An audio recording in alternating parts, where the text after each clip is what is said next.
Hey everyone, just here with Fab Dolan from Google, head of marketing for Google Canada.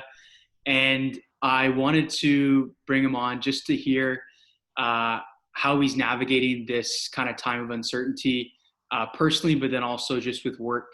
And he covers a lot of different things, speaking and leading his team and the marketing efforts at Google Canada. And so, firstly, I just wanted to open up if you want to share a bit about what you're up to right now, and then we can dig into the questions. Yeah, of course. Thanks for having me, Joel. And hi virtually to anybody who ends up watching this. Hopefully, you can still hear me. The thunderstorm's getting a little bit worse overhead. So yeah, as was in your intro, I'm the director of marketing for Google Canada. And Google, being Google, we're sort of tapped into many different things, the kind of stuff that you would expect. Certainly, our apps and digital services, we're doing a lot of marketing for that. But then beyond that, we've got a fairly sizable team that's working on hardware marketing, helping people get onto the Chromebooks platform, Google Nest, Pixel phones, and then sort of beyond that, YouTube. We've got a lot of brand programs where we're helping kids learn to code and getting underrepresented groups into technology. Deeply involved in sort of the health crisis that's going on right now, helping governments. And so I think as a marketer, the way that I would sort of translate that is that each one of these different areas is a very different type of marketing, different end user, different objectives, and different levers that we're pulling. So we're a very sort of cross-functional, very dimensional team in that respect. So I guess like the context for that is that like I'm a specialist in being a generalist more than anything else. And so, hopefully I can translate for you what it's like on our side and how we're trying to think through these things. Well, thanks for sharing that context. I think that'll provide a good lens for the viewers with the questions coming up. So, three questions. The first one being kind of with all the changes in the marketing landscape, do you have a couple step formula you recommend to other marketers to kind of scope interesting opportunities as well as kind of building out a strategy for how to navigate their own brand marketing? Yeah. I wish it was down to like a specific formula. Of course, it's things are so volatile now, and for and some of that is very disruptive and difficult, and some of that just becomes an opportunity to learn and grow as marketing teams, and we're recognizing that there's a silver lining to this as well. I think when you boil down what we're trying to do and how we're operating in this context, again, through sort of all those different marketing channels and different products at different life cycles and stages and so on, is try to first come to sort of an understanding of different time horizons. So one of the earliest things that we did when we were drafting new plans and replanning was try to think about things in the context of what's happening in sort of the immediate crisis, what's happening in more sort of a relief and recovery phase, and then what will be the ongoing business normal be. And that's really instructive and helpful for us because it's really hard for any marketer to be dealing with this level of volatility and trying to work across many different time horizons. And the time horizons are important because the business landscape will be different in each of those time horizons. User behaviors and user needs will be different in different time horizons. We talked a little bit before the call, like the difference between even just Vancouver and Toronto in what's opening up where and what are the different attitudes and so on. And so if you try to spread out your sort of planning over too big of a time horizon, it just throws in too many new variables in such that you are either sort of watering things down to basic, lowest common denominators that aren't very helpful, or just making it overly complex. So we divided it early on, 3 time horizons, what's in the like 0 to 2 months out, what's 2 to 6 months out, and then what's 6 months plus. And each of our brand plans or our business plans are reflective of that. And we have differences in the way that we go to market sort of within each of those things. So that the first and foremost was focus on time. The second thing was that we absolutely see differences in shifting economic patterns or user behaviors and needs and attitudes and so on. And so one of the things that we are trying to do is make sure that we are operating still with a lens and investing in the things that are long-term really important for our business. So if it was critical for us to get something right and to grow a category or a particular product 3 months ago, sort of for the long-term health of Google, it's likely that that's still the case. And so as we're making shifts and prioritizing certain things, we wanted to make sure that we first revisited what our long-term sort of strategic objectives were and make sure that we still have adequate resourcing for those things that are really important in the long term. And, you know, there are businesses right now that we feel like, hey, that's not the right time to be pushing this particular product or service, given what everybody's going through. There's not going to be a lot of demand for that. But this other category, like, you know, Nest is a perfect example, or Chromebooks is a perfect example, where we were really growing these categories quite a bit in the last couple of years.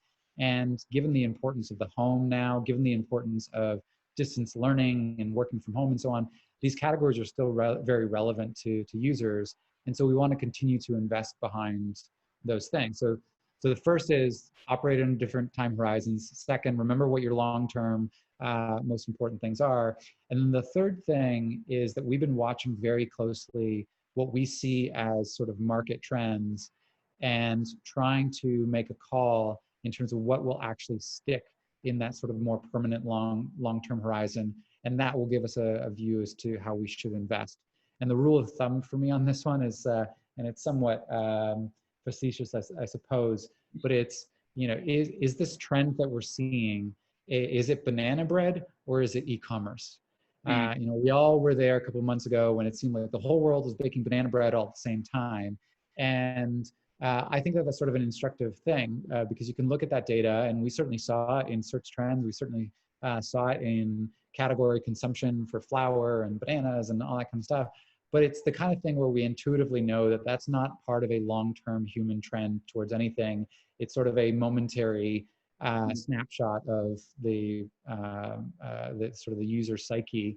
But something like e-commerce, the trends that we're seeing right now in restaurants rapidly shifting to be able to do takeout and delivery and setting up their online shops. Same thing in retail organizations who may be, you know, now exporting for the first time. These are underlying macro level trends that we were seeing before. We knew that they were going to sort of be prevalent. And in those cases, it's just that the futures come a little bit early. So we try to make a call as to, like, is this, you know, is it banana bread or is it e-commerce? And if it feels like it's something that's more sort of structural and has that level of permanence, then we're going to over-invest in that and not expect as much of a sort of shift back to what things used to be like in those areas. Well, thanks for sharing that, those big three. And I think that's an interesting way to distinguish is what we're watching kind of here for the long run. So thanks for that first answer. You spoke a bit about e-commerce, and that kind of leads into the second question, which I think is around the pattern of while being at home, people are spending a lot more time definitely on online purchasing kind of products. And with that, a lot of the storytelling is done in the longer form video, and we're seeing watch time kind of increase. I'm wondering, what would your advice be to kind of the small and medium-sized businesses that don't have a big budget, maybe currently, but they want to creatively position themselves so that they can be better at building those relationships with this watch time and this e-commerce time spending increasing? Yeah. Well, yeah. So the first part of that is in your question, which is that we are seeing consumption go up across the board for any sort of digital platform. Video, certainly first and foremost, of video of all types, short form, long form, you know, things like YouTube, Netflix. It's all up and to the right.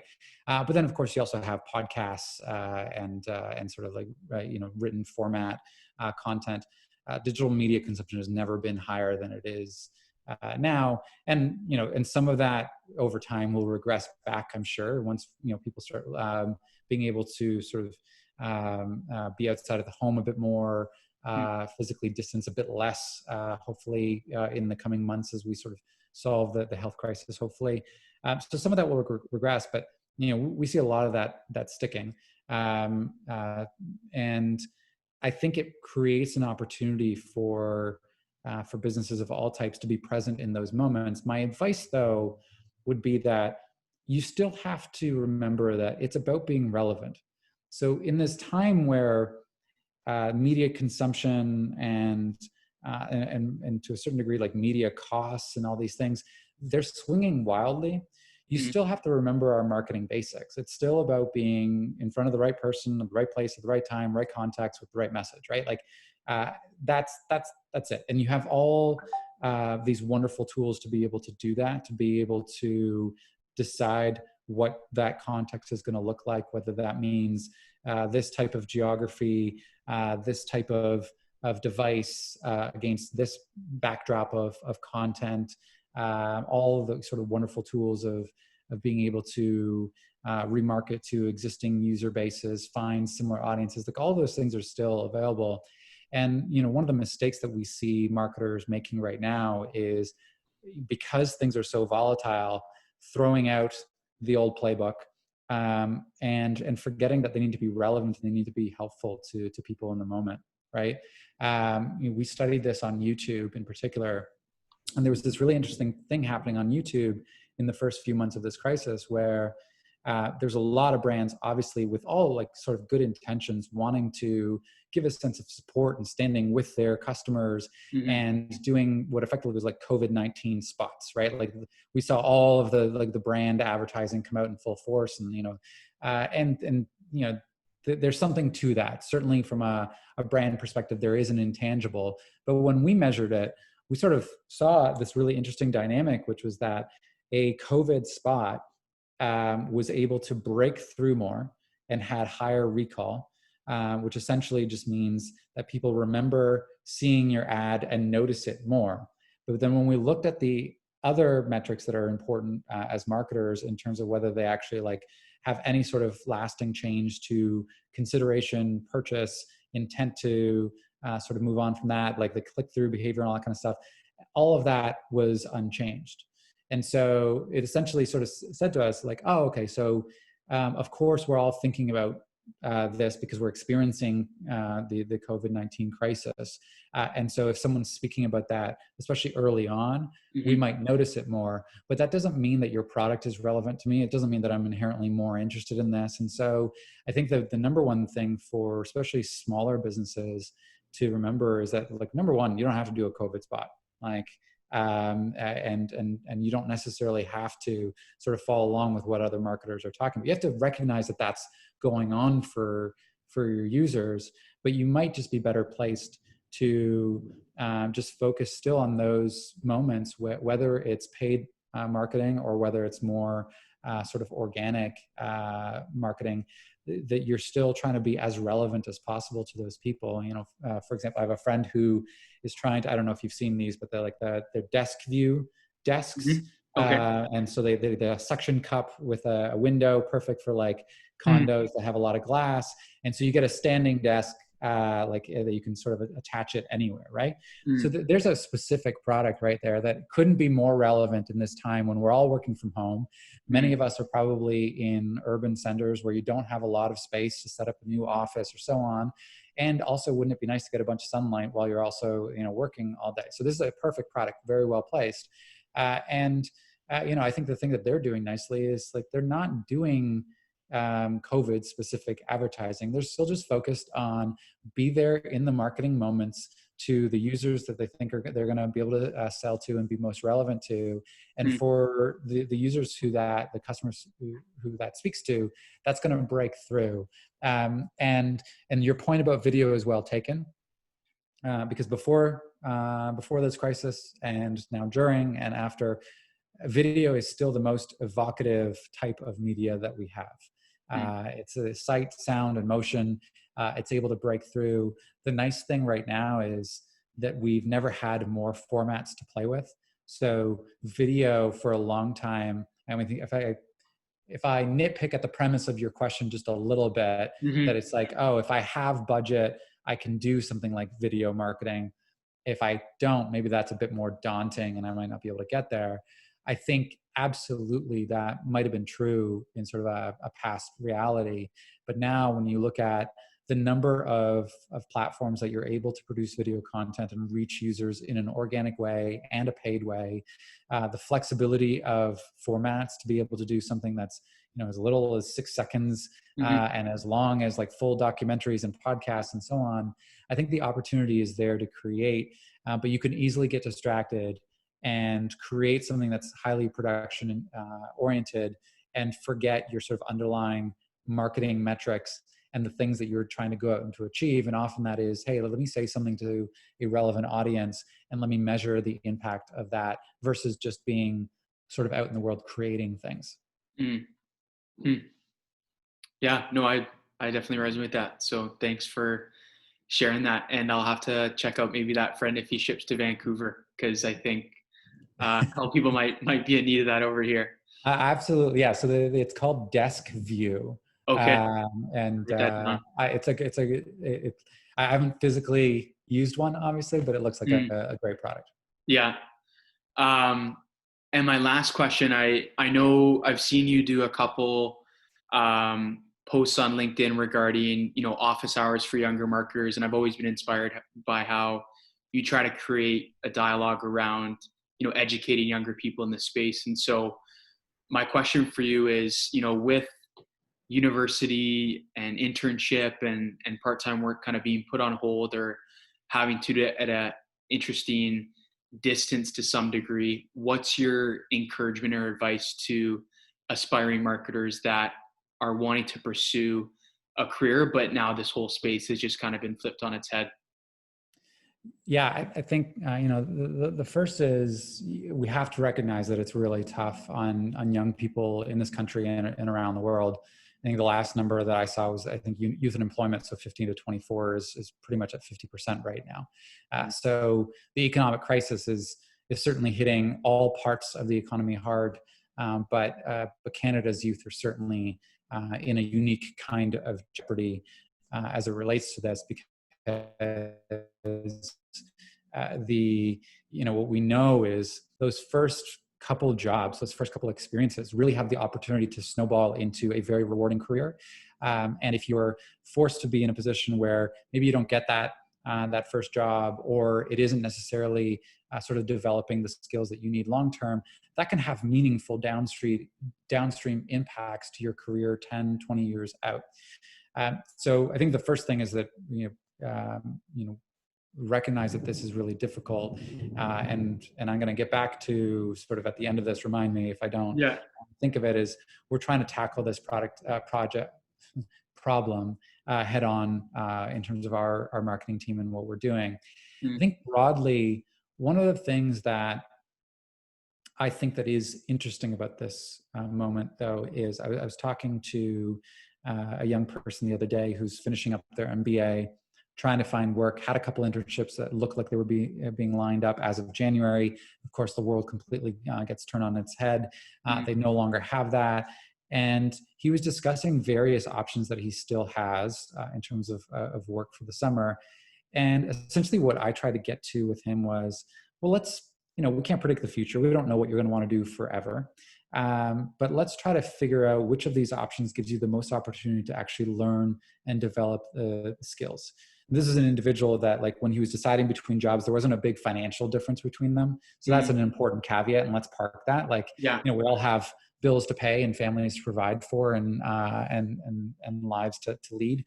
But if all things being equal, I would choose the opportunities that give you the most opportunity to learn and grow and build networks, because those are the things that really pay dividends downstream in your career. It's what skills do you have, and who are the kind of people that you can lean on and learn from, and so on. And so that's what we try to do with him.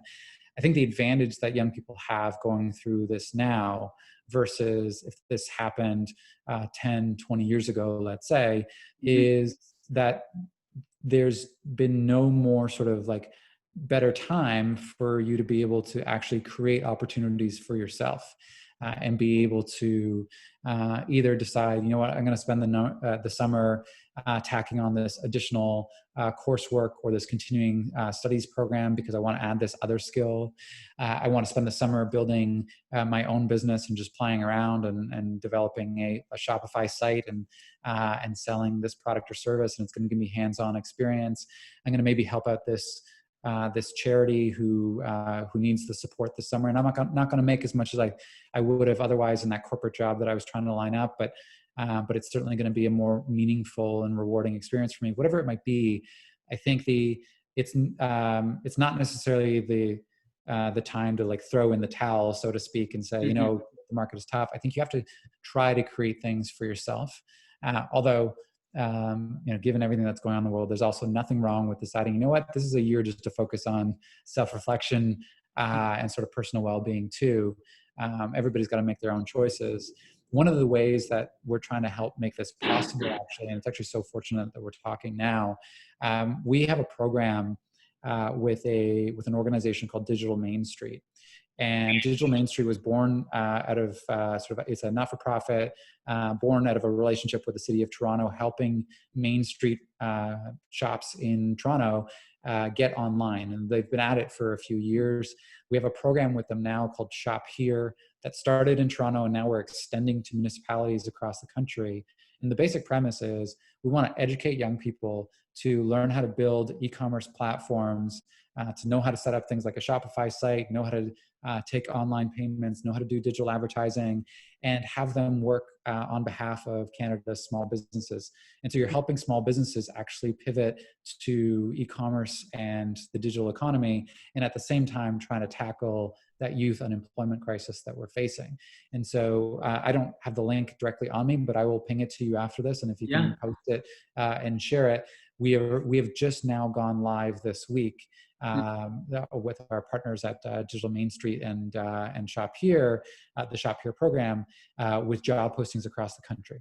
So that's a very real opportunity for what we hope will be a couple thousand students across the country to get hands-on experience, hands-on training, and you know, that'll serve them in the long run. And it's also just such a wonderful opportunity to give back to the small businesses in your community. So that's the type of thing that we're talking about. The ability for sort of young people to lean in and embrace this opportunity to learn. Well, thanks for sharing those great tips. And I think that's definitely a resource I can pass around my kind of community in this area. But I really just want to, thank you for sharing about how you can kind of double down and take initiative and be creative, but then how you can also use this time just to spend on yourself and kind of mental health and taking care of that before digging into too many projects. So thanks again for taking time to answer these questions.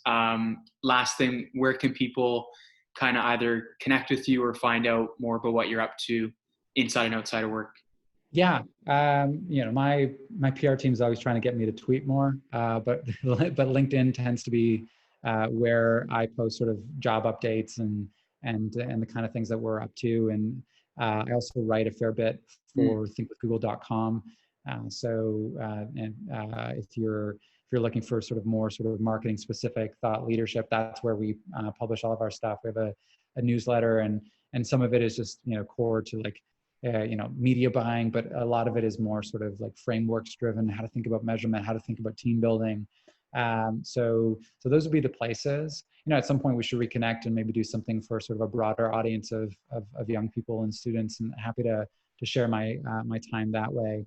Yeah. Like I think it's worth ending on the point that you sort of highlighted there, which is like, it shouldn't be lost on all of us that we're going through a very, very difficult time that feels like every couple of days it just gets more and more challenging. And so I think,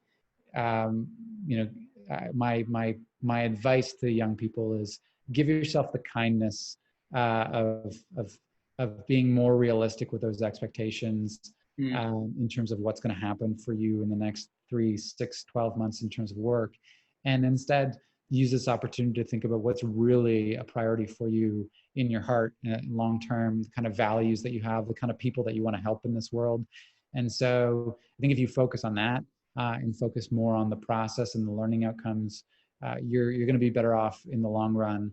And there's just too many people right now that are adding the challenges of the pandemic, adding the challenges of many other global and social issues, and then also at the same time trying to expect these outcomes from themselves from a career perspective that then just sort of put them over the edge in terms of sort of like their mental health, and that's just not that's not the right way to go about things. And so I think hang in there, everybody, hang in there, you as well, Joel, and we should pick this up again at some other point too. Awesome. Well, thanks so much again, and we'll see you around and hope to cross paths soon. Awesome. Thanks so much.